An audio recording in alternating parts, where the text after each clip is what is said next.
te bendiga, es el pastor Moisés Bejarano y gracias por vernos como lo haces durante la semana. Quiero invitarte a que compartas este video en tu página de Facebook o que lo compartas en cualquier otra forma, agarres en nuestra página de YouTube y puedas ponerlo, mandárselo a un familiar o un amigo para que lo veas. Pero hoy vamos a entrar en la tercera parte de nuestra serie que hemos titulado Yo Soy Bueno.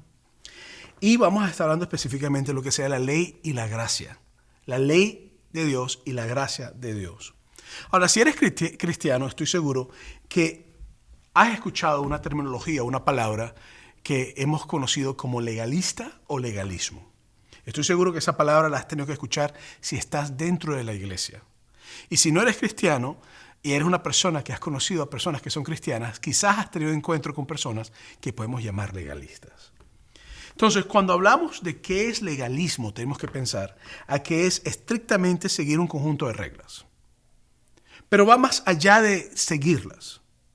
Tiene que ver específicamente con la forma en que nosotros interpretamos las reglas y cómo nosotros aplicamos esas reglas a otras personas que nos rodean. Y creo que esto es importante que lo comprendamos. Porque cuando estamos hablando de una persona legalista o de una iglesia que se mueve en legalismo, o de un grupo, o de una familia, o de una denominación cristiana que se mueve en legalismo, siempre va a haber un conjunto de reglas que se convierten hasta cierto punto al nivel de lo que la Biblia nos dice. Y normalmente tiene que ver con interpretaciones que se han hecho en comunidad o que se han hecho en lo personal y cómo se aplican a otras personas que nos rodean. Ahora, el asunto es que este tipo de aplicación de las reglas, lo más importante no es, lo más importante es la regla en sí. Lo que ellos están buscando es qué es lo que la regla dice y no por qué la regla ha sido dada o el motivo por el cual la regla está siendo proveída para nosotros o provista para nosotros. Es decir, el propósito. Entonces, normalmente en el legalismo se ama más las reglas que a las personas. Y en el legalismo se busca más que las reglas se cumplan, que las personas sean transformadas en su corazón. Y creo que esto es importante que nosotros lo comprendamos porque todas las iglesias o en todo grupo que se reúne, que se dice cristiano, hay cierto nivel de legalismo o hay personas que tienen ciertas tendencias legalistas. Donde te dicen que si sigues las reglas, entonces Dios te amará más. O Dios hará ciertas cosas por ti si tú sigues cierto conjunto de reglas. Te voy a dar un ejemplo. Por ejemplo, que ocurre mucho es en las versiones bíblicas. Muchas personas dicen es que la Reina Valera 1960 es la única Biblia que tenemos que utilizar. Toda otra versión simplemente no es bíblica, no es de Dios, no sirve. Es un ejemplo de un concepto legalista. Te voy a dar otro ejemplo de legalismo que a lo largo de los años he confrontado como pastor. La mujer no puede usar maquillaje. La mujer no puede usar pantallas, zarcillos, argollas, aretes, como quieras llamarlo. La mujer no puede usar pantalón. Los hombres no pueden usar barba, como tengo yo. O el hombre no puede tener el pelo un poquito largo. O el hombre no puede usar pantalones cortos. He escuchado también cosas como, por lo menos, y una de mis favoritas, no puedes ir al cine. Y más adelante voy a explicar por qué he escuchado este tipo de conceptos. No puedes ir al cine. O no puedes bailar pegado con tu esposa. No te vistas con colores llamativos, también lo he escuchado. Y es una que he escuchado también muy común. Si no haces lo que te digo, Dios te va a castigar. Esos son conceptos a veces que rayan en legalismo. Otro también que he escuchado sería, la única forma correcta de orar es de rodillas. He escuchado eso tantas veces a personas decir, la única forma correcta de orar es una persona arrodillada. No hay otra forma y Dios no te va a responder si no lo haces de esa manera. Otra también que he escuchado es que la única forma correcta de predicar es una persona que esté vestida con chaqueta y con corbata o de una forma que represente algo formal. Eso lo he escuchado también. Una de mis favoritas, que lo escuché a lo largo de mi ministerio, comencé el ministerio muy joven y siempre lo escuché. Tú eres muy joven y una persona joven no puede enseñar a una persona mayor. Todas estas cosas y similares a estas son conceptos legalistas que a veces las personas o las iglesias asimilan por su interpretación, por una regla en un momento determinado, por a veces dogmas que son conceptos que ellos han creado de interpretaciones bíblicas y que nos han llevado a un nivel de lo que sería doctrina o enseñanza para acercarnos a Dios. Entonces, la pregunta que tú quizás te debes estar haciendo, ¿realmente la gente sigue este tipo de cosas? Lamentándolo mucho, la respuesta es sí. Hay muchas personas que han creado reglas donde ellos se sienten que si cumplen este tipo de cosas, Dios los va a amar más. El conflicto con esto, y creo que esto es muy importante que lo explique, es que no hay nada que tú hagas que va a evitar que Dios te ame. Aún que seas o yo sea el peor de los pecadores, el amor de Dios para con tu vida se refleja en que Cristo Jesús fue dado para nosotros, aun cuando nosotros éramos los peores de los pecadores. Entonces, el amor de Dios no es algo que tú te ganas por las cosas que tú hagas, sino que el amor de Dios es algo que está ahí por ti y para ti. Y a medida que tú vas fomentando esa relación con Dios, vas descubriendo más su amor en tu vida y ese amor va transformando quien tú eres. Entonces, el problema con el legalismo es que el legalismo nos lleva a nosotros a pensar que no es el amor de Dios que me transforma, sino que son las reglas que yo sigo que me transforman. No es el amor de Dios que tuvo conmigo para cuando yo era pecador, sino que son las reglas que yo he decidido, la interpretación que yo he decidido y todo lo que hago que las personas siguen, que realmente puede transformar mi vida y puede transformar a todo el mundo y puede hacer que todas las cosas sean como tienen que ser. Y creo que esto es sumamente importante. Porque en toda religión tú vas a encontrar este tipo de cosas y en todo pensamiento que quiera acercarte a Dios tú vas a tener peligro siempre de caer en el legalismo, en algo que no es saludable ni que es bíblico. Ahora, hay un ejemplo bastante interesante que pasó en la Biblia, en el libro de Éxodo, capítulo 19, versículos 16 al 18, donde te habla específicamente de que estaba Moisés y que fue a tener un encuentro con Dios frente al pueblo, ante miles de personas. Mira lo que dice. Éxodo 19, versículos 16 al 18 dice, al tercer día por la mañana hubo truenos y relámpagos, y una espesa nube se posó sobre el monte. Y hubo un fuerte sonido de bocina, y todo el pueblo que estaba en el campamento se estremeció. Entonces Moisés sacó al pueblo del campamento para recibir a Dios, y se detuvieron al pie del monte.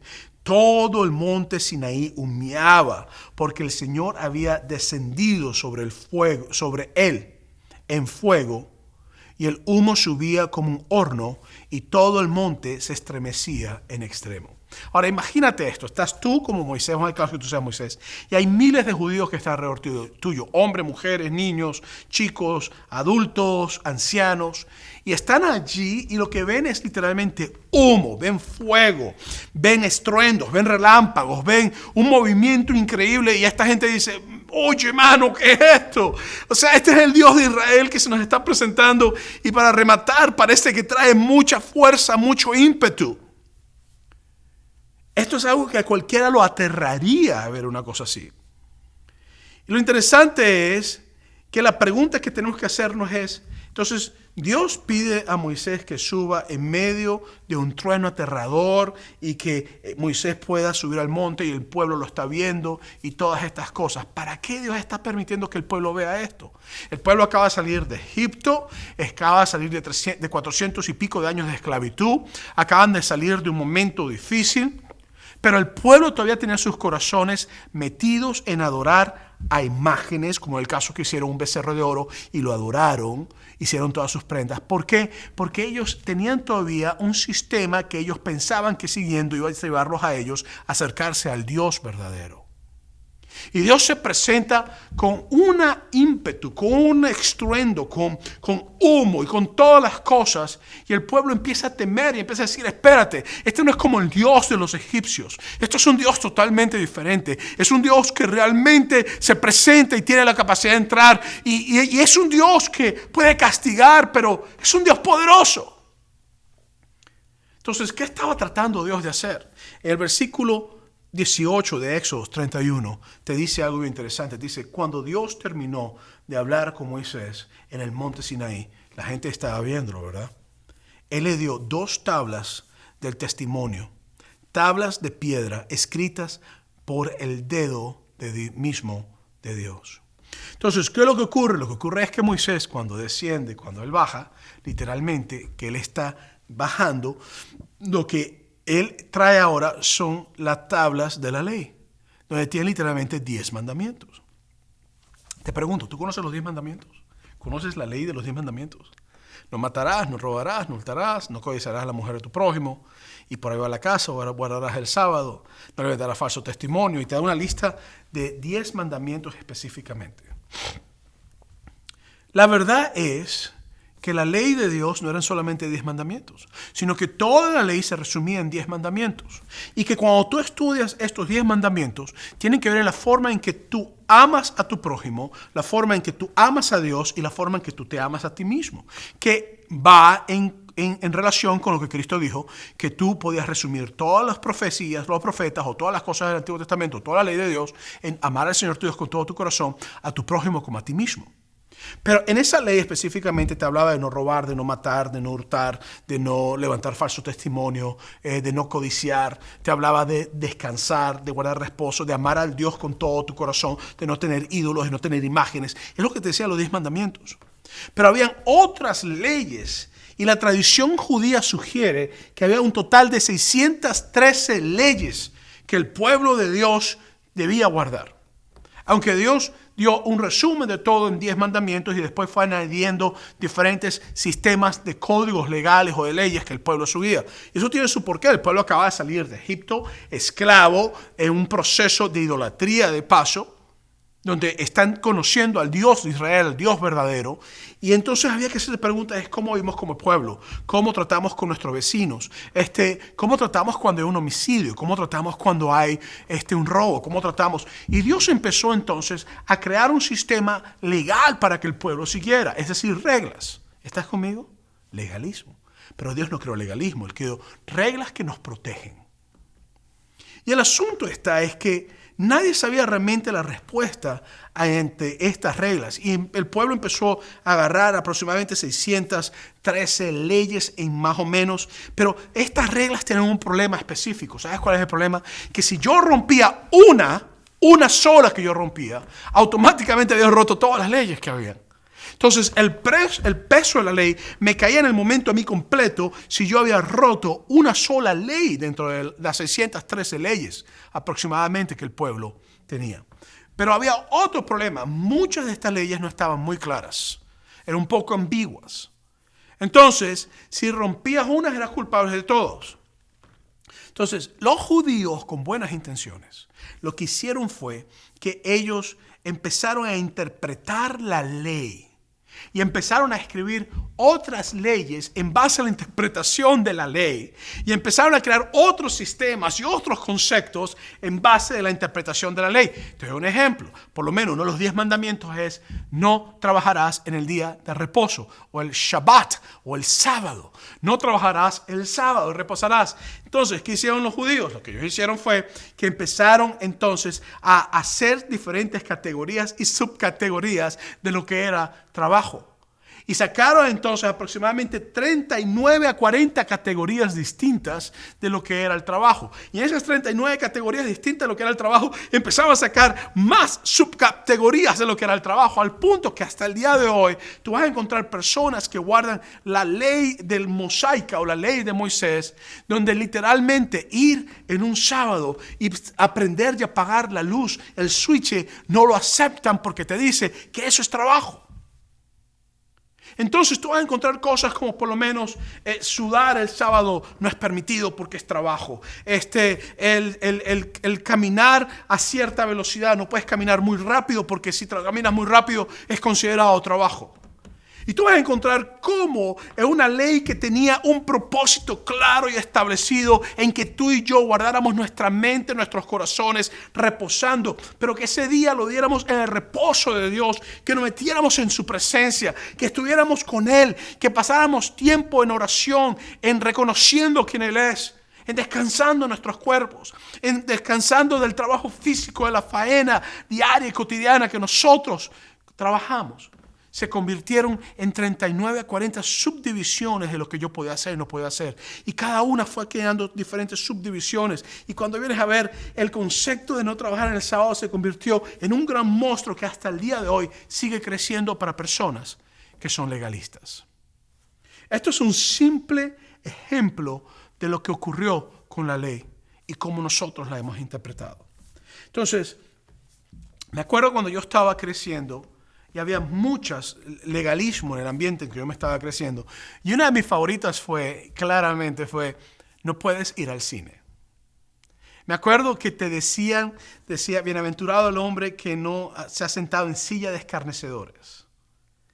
Entonces, cuando tú decías, yo quiero ir al cine a ver una película, te decían, tú no puedes ir al cine. Y tú decías, pero ¿por qué no puedo ir al cine?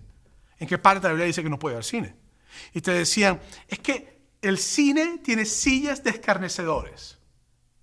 Y tú decías, oh, ok, y no ibas al cine. El asunto está en que cuando yo empecé a crecer y empecé a hacerme preguntas, pero espérate, ¿qué es escarnecer? Descubrí que escarnecer era hablar mal de una persona sin ningún tipo de razón y hacer daño a la persona con lo que estabas diciendo. Y me puse a pensar y dije dentro de mí, pero espérate un momento. Si la Biblia me dice a mí que yo no me puedo sentar en sillas de escarnecedores, ¿eso quiere decir entonces que yo no me puedo sentar en las bancas de la iglesia? Porque muchos hermanos en la iglesia empiezan a hablar mal de todo el mundo y empiezan a despellejar a las personas, incluyendo a los pastores, a los líderes que están en la iglesia. Entonces, si yo no puedo ir al cine porque supuestamente en el cine hay sillas escarnecedores donde la gente anda despellejando a otros verbalmente y anda hablando mal de ellos, quiere decir que yo no puedo ir a la iglesia tampoco porque en la iglesia la gente se sienta a veces a hablar mal de otras personas en la banca, o no me puedo montar un autobús donde hay personas que están hablando mal de otras personas, o no me puedo meter en una reunión familiar donde hay a veces personas que están hablando mal de otras personas, o no puedo sentarme en un restaurante porque hay personas que están hablando mal de otras personas, o sentarme en un parque. Y comprendí, es una mala interpretación que ha llevado a un legalismo que no ha permitido que una generación o 2 o 3 generaciones puedan disfrutar de una buena película que no vaya en contra de Dios, por supuesto. Y comprendí entonces que no era la ley la que estaba diciendo que yo no podía ir al cine, sino que era el legalismo que me prohibía a mí a ir al cine. Y me acuerdo de una conversación con uno de los líderes de una iglesia donde me decía, escuché que fuiste al cine y alguien te vio y todo el mundo lo está diciendo. Y le dije, ajá. Y me dijo, es que silla de escarnecedores. Y yo le dije, te voy a decir algo, muy claro te lo voy a decir. Yo a ti te he escuchado sentarte en bancas de esta iglesia, hablar mal de personas sin ningún tipo de cosas que son verdades ni buenas. Entonces, me estás diciendo que yo no puedo venir más a la iglesia. Es diferente. ¿Por qué? Porque yo soy una persona de Dios. Eso no funciona así, le dije. Lo que la Biblia me está diciendo a mí es que yo no me siento en ningún lugar a hablar mal de las personas. Eso es lo que la Biblia me está diciendo. Es muy diferente que yo me siente en un cine a ver una película que no tiene nada de malo, por supuesto, una película que no deshonra a Dios, que yo pueda tranquilamente sentarme, a que tú me vengas a decir a mí que yo no puedo ir al cine porque supuestamente sillas escarnecedores y a ti no te parece que yo puedo sentarme ahí. Por un legalismo que tú tienes que no me va a subyugar a mí a hacer lo que yo tengo que hacer. Después que tuvimos esta conversación, se acabó el problema y el hombre no me decía más nada y yo quedé tranquilo y comprendí lo que era legalismo versus lo que era la verdad de Dios. Entonces, ¿cuál ha sido tu experiencia con el legalismo? ¿A qué punto tú has llegado a una circunstancia donde quizás tú, si eres mujer, por una de las cosas que yo noto que el legalista siempre ataca más a la mujer, pareciera ser. Es como que la mujer es la que más sale afectada cuando hay un legalismo. ¿Hasta qué punto tú has quizás sufrido un encuentro con un concepto legalista que te ha hecho dañar a tu familia, o que tú te has dañado a ti mismo, o que has dañado las cosas? Porque una cosa es pecado y otra cosa es legalismo. ¿Estás conmigo? Entonces, el legalismo ocurre cuando mi regla personal, la preferencia o mi interpretación personal de las Escrituras se eleva al mismo nivel de la Escritura. Es decir, yo digo que esto es así y por eso a partir de ahora ocurre así porque es lo que yo entiendo en mi interpretación. Pero realmente no es el motivo por el cual esa ley fue dada. Entonces, los líderes religiosos en la época de Jesucristo no eran la excepción. De hecho, ellos crearon cargas muy pesadas por su legalismo, al punto que Jesucristo en Mateo 23, versículo 4 dice, imponen sobre la gente cargas pesadas y difíciles de llevar, pero ellos no mueven ni un dedo para levantarlas. Porque lo que había ocurrido es que normalmente cuando una persona tiene una actitud legalista, tiene que también tener una apariencia de santidad. Y esa apariencia de santidad es muy difícil llevarla. O tú realmente vives lo que dices o lo aparentas. Y lo que ocurría es que estas personas tenían una apariencia donde ellos intentaban hacer las cosas, pero en realidad no estaban logrando alcanzar. Recuérdate, eran 613 rudimentos o reglas que habían creado, y si rompías una habías roto todas. Entonces, es casi imposible no romper una de estas reglas. Y lo que ocurría era que Jesucristo dice, imponen cargas tan pesadas sobre las personas y difíciles de llevar, que ni aun ellos pueden sobrellevarlas. Pero a la gente se las impone. Como cuando Jesucristo sanaba a una persona los sábados, que era el día de reposo. Ellos decían, estás mal, tú no puedes sanar a alguien el sábado porque estás trabajando. Porque sanar a una persona es una profesión médica y tú estás sanándolo, aunque no estás ejerciendo profesión médica. Entonces tú vas a encontrar ese tipo de cosas en la Biblia. Y Jesucristo le dijo, yo soy el día de reposo. Dejen su legalismo. La intención no era esta, la intención era que tú puedas pasar tiempo con Dios, que pudieras realmente descansar. No que un hijo de Dios que está atado por una enfermedad sea libre. Estás equivocado en tu interpretación.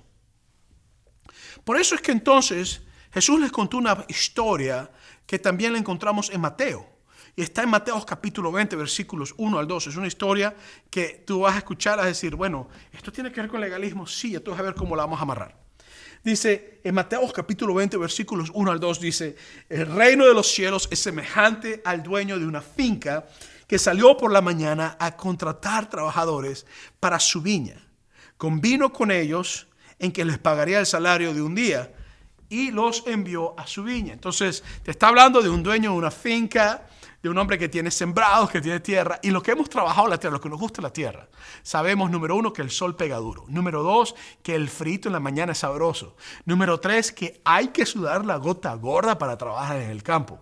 Y número 4, que cuando terminas tu día de trabajo estás cansado, porque has trabajado tan duro y estás cansado. O sea, esto no era trabajo fácil, era trabajo arduo y era trabajo físico.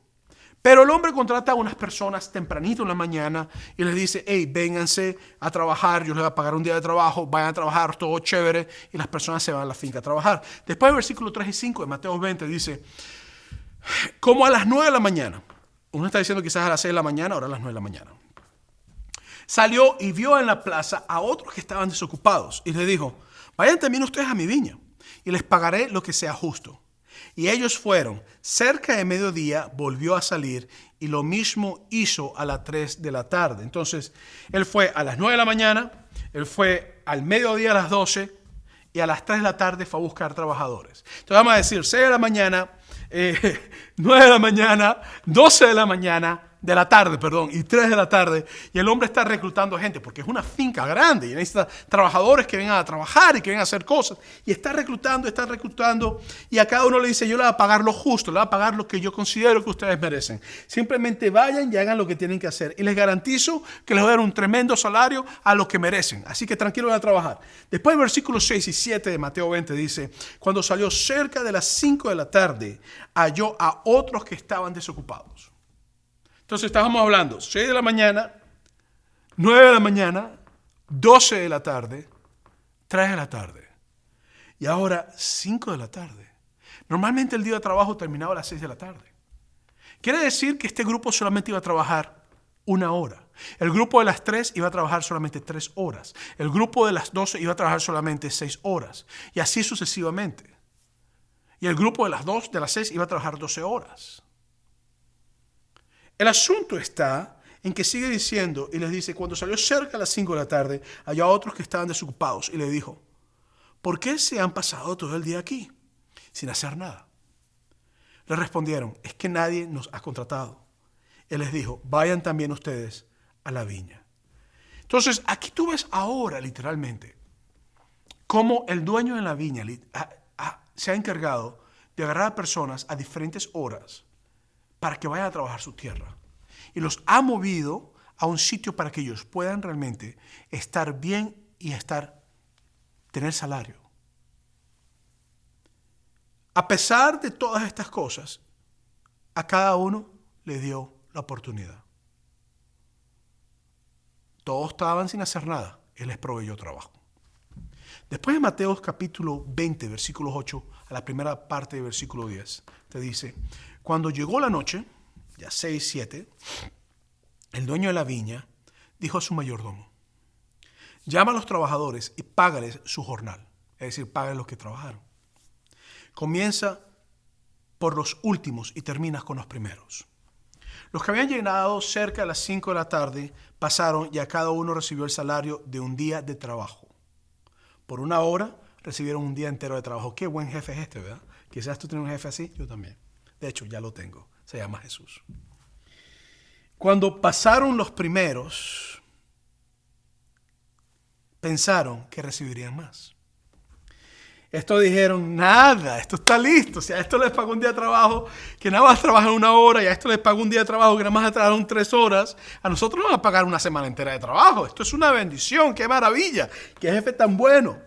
Ahora, quiero que comprendas que Jesucristo está contando esta historia, y en medio de toda esa gente habían fariseos, saduceos, escribas, habían publicanos, habían gente que seguían a Herodes, habían romanos, habían judíos, había de toda clase, habían sacerdotes, quizás hasta los sumos sacerdotes. Estoy inventando ahí un poquito porque no sé, no te sabía que estaba, no me acuerdo si lo dice, pero lo que quiero decir es que había toda clase de personas en todo lugar, en todo momento.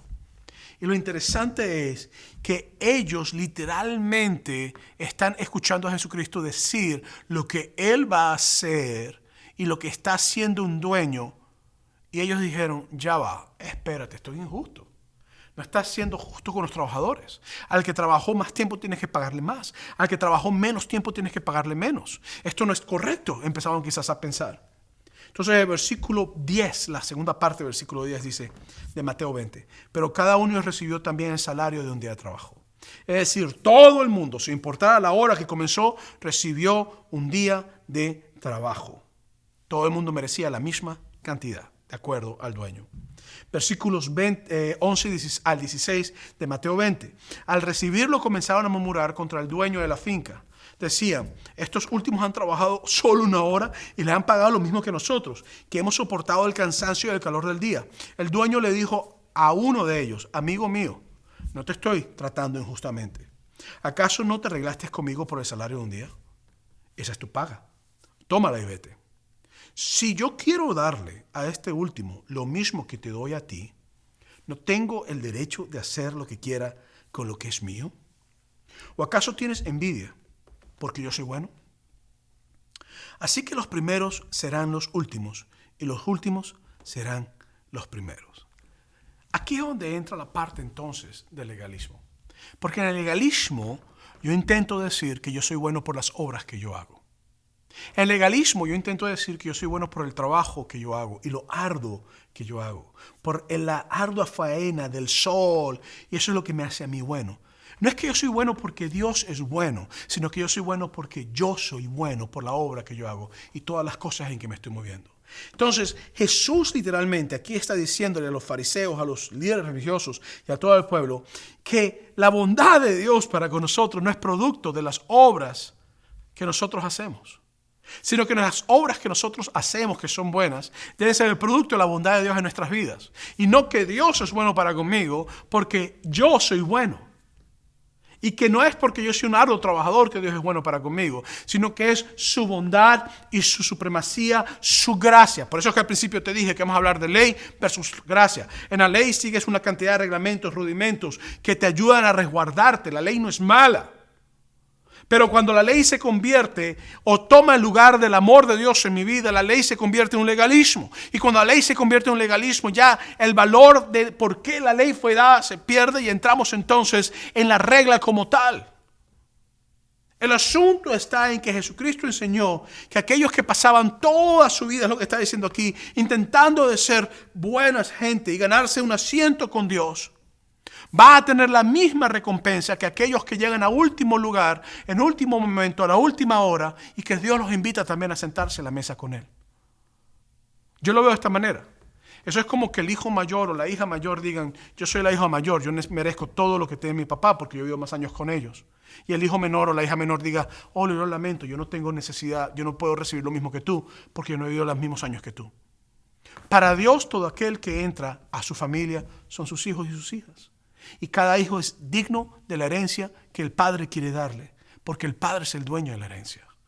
Entonces, lo que te está diciéndote a ti es que Jesucristo enseña un mensaje opuesto al legalismo, porque el legalismo es eso exactamente. Si no usas pantalones, vas para el cielo. Si no te pones zarcillos, vas para el cielo. Si no vas al cine, vas para el cielo. Si no usas barba, vas para el cielo. Si predicas con paltó y con corbata y con chaqueta y todas esas cosas, vas para el cielo. Si tú haces esto, vas para el cielo.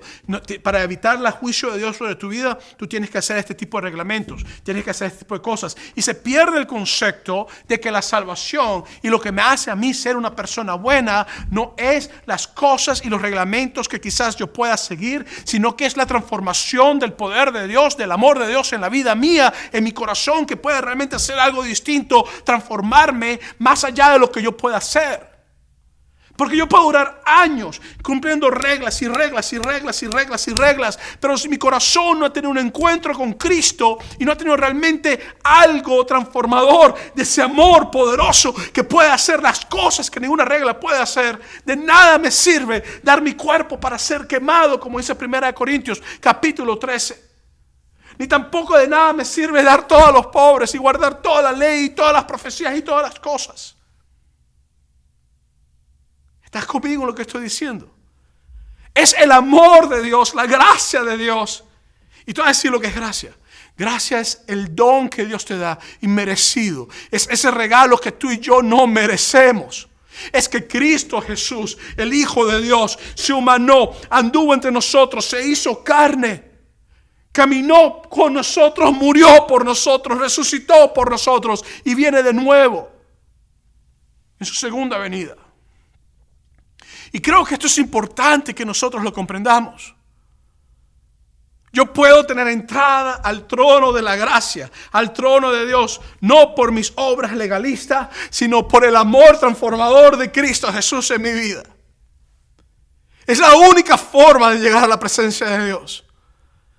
No es por los rituales, no es por las costumbres, ni por las tradiciones. Es porque Él me ha invitado a sentarme a su mesa y yo he aceptado. Es porque antes de yo ser transformado, ya Él me amaba y Él quería tener un encuentro conmigo. Y creo que estas cosas son importantes porque Jesucristo no enseñó un legalismo. Jesucristo enseñó la gracia que sale del trono de un Dios poderoso que amaba a su pueblo y que sigue amándolo.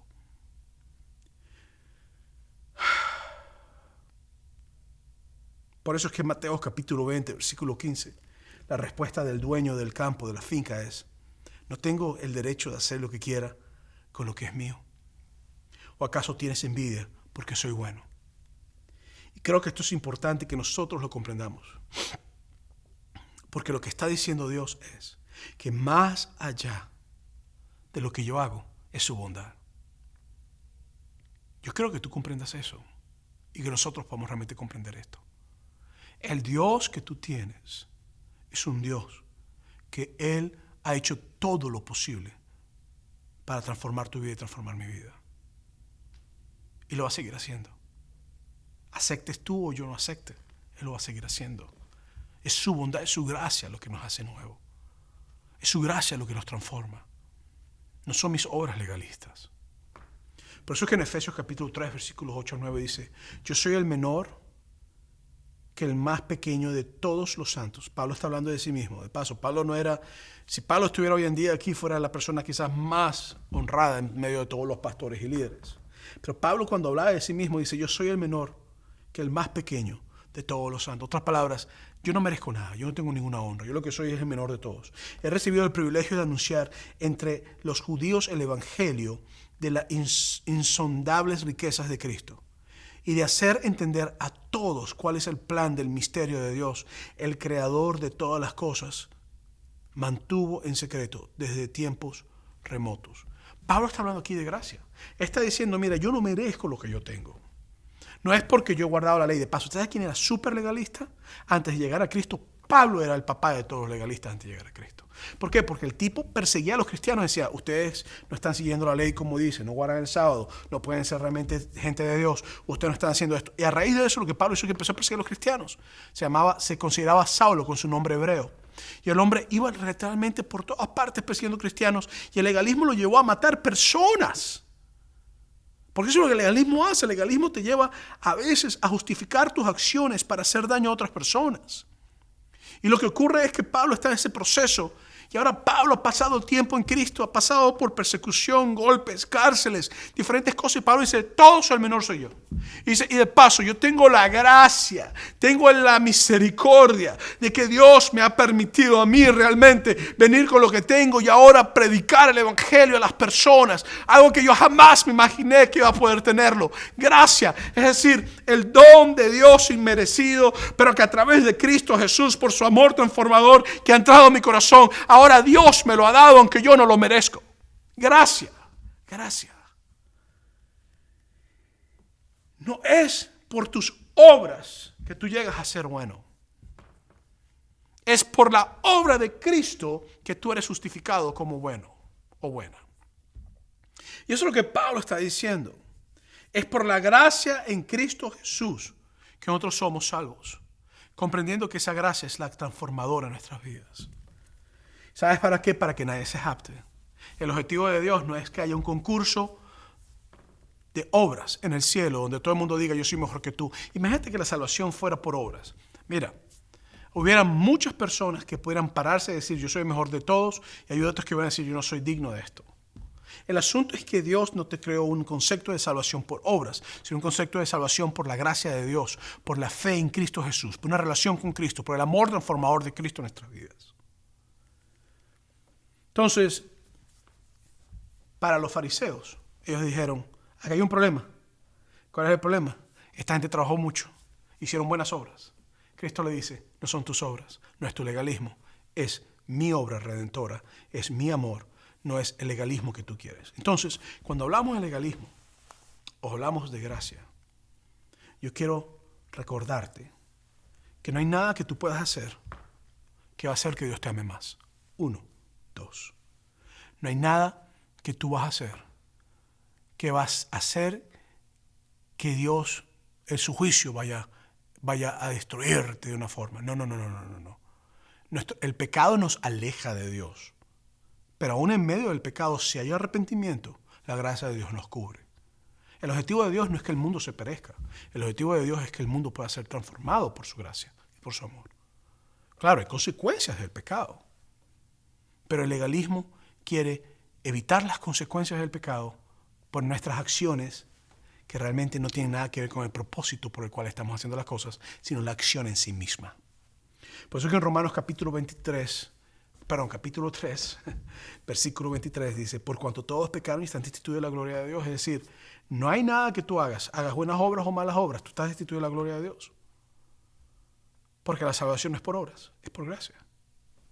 Pero después en Romanos capítulo 3, versículo 24 dice, pero son justificados gratuitamente por su gracia, mediante la redención que proveyó Cristo Jesús. Entonces, ¿qué es gracia? ¿Cuánto cuesta? Es gratis, la dio Cristo. ¿Por qué es gratis? Porque Cristo pagó el precio por nosotros en la cruz de Calvario. ¿Qué es legalismo?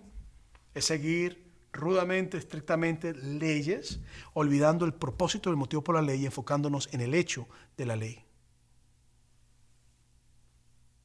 La pregunta que yo quiero hacerte es, ¿bajo qué tú quieres vivir hoy? ¿Y bajo qué Dios te ha llamado a vivir? La Biblia dice claramente, en Romanos capítulo 5, versículo 8, pero Dios muestra su amor por nosotros, en que cuando aún éramos pecadores, Cristo murió por nosotros. En otras palabras, Dios te está llamando a ti y me está llamando a mí a comprender que no es por lo que yo hago, es por lo que Él hizo. Y yo todo lo que tengo que hacer es aceptar su obra y vivir en una relación con Él. Y esa relación va a transformar mis obras, va a transformar mi forma de pensar, va a transformar mi forma de vivir, va a transformar mi forma de ver la vida, va a transformar mi forma de hablar, mi forma de amar, mi forma de vivir, mi forma de ver, mi forma de escuchar, mi forma de tocar. Eso es lo que me está diciendo. Me está diciendo que esta ley increíble de Dios, que es la ley del amor, es más fuerte que 613 rudimentos o mandamientos, que si rompías uno, puedes romperlos todos. Entonces, si tú creciste en un ambiente donde el legalismo era lo más importante, o estás en un ambiente donde quizás tú sientes que es un asunto de ley lo que realmente te acerca a Dios, déjame decirte que bíblicamente no estás en la misma página con Jesús. La Biblia no dice, porque guardaste la ley de Dios, el mundo es salvo. Dice, porque de tal manera amó Dios al mundo, envía a su Hijo, para que todo aquel que le crea no se pierda, sino que tenga vida eterna. Entonces la Biblia te está diciendo que es a través de esa relación, a través de creer en alguien, porque cuando tú crees en alguien, tú te acercas a esa persona, la buscas y estableces una relación. Y esa persona te influencia de una forma increíble. Yo quiero invitarte hoy a que tú tomes la decisión de aceptar a Jesucristo en tu corazón. No legalismos, sino la gracia de Dios en tu vida. Si eres un cristiano y literalmente tienes tu vida marcada por conceptos, por preceptos que no son bíblicos, que no quizás es interpretación de alguien que te dio, pero no hay ningún motivo realmente lógico, bíblico, por el cual tú estás creyendo eso, yo quiero invitarte a que tú creas a lo que Dios te está diciendo y no a lo que el hombre te ha dicho. Crea la palabra de Dios, que te dice claramente lo que te acabo de decir. Pero Dios muestra su amor para con nosotros, en que cuando éramos pecadores, Cristo murió por nosotros, como dice en Romanos capítulo 5, versículo 8. Dios te amó aun siendo pecador y quiere que tú tengas un encuentro con Él. Si quieres aceptar a Jesús como tu Salvador, yo te invito a que ores conmigo esta oración. Padre, yo te doy toda mi vida. Te recibo, Jesús, como mi Señor. Te doy gracias por amarme aun siendo yo pecador. Eres mi Salvador. En el nombre de Jesús te lo pido. Amén. Si eres cristiano y has vivido una vida legalista y quieres ser libre de eso y empezar a vivir una gracia de Dios, yo te invito a que ores conmigo esta oración. Señor, ayúdame a ver tu amor por encima de todas las cosas y a disfrutar tu presencia y a enfocarme en una relación contigo. Quita toda actitud legalista en mi corazón. En el nombre de Jesús te lo pido, Maestro. Amén. Así que, si has hecho esta decisión hoy, me gustaría invitarte a que mandes un texto con la palabra pasos y uno de nuestro equipo se va a comunicar contigo. No te preocupes, no vamos a estar llamándote todo el tiempo, solamente queremos comunicarnos contigo para orar contigo y dejarte saber que tienes una familia con quien caminar en este proceso nuevo de tu vida. Es el Pastor Moisés y me gustaría ahora mismo dejarte con el grupo de oración. Gracias por escucharme. Dios te bendiga.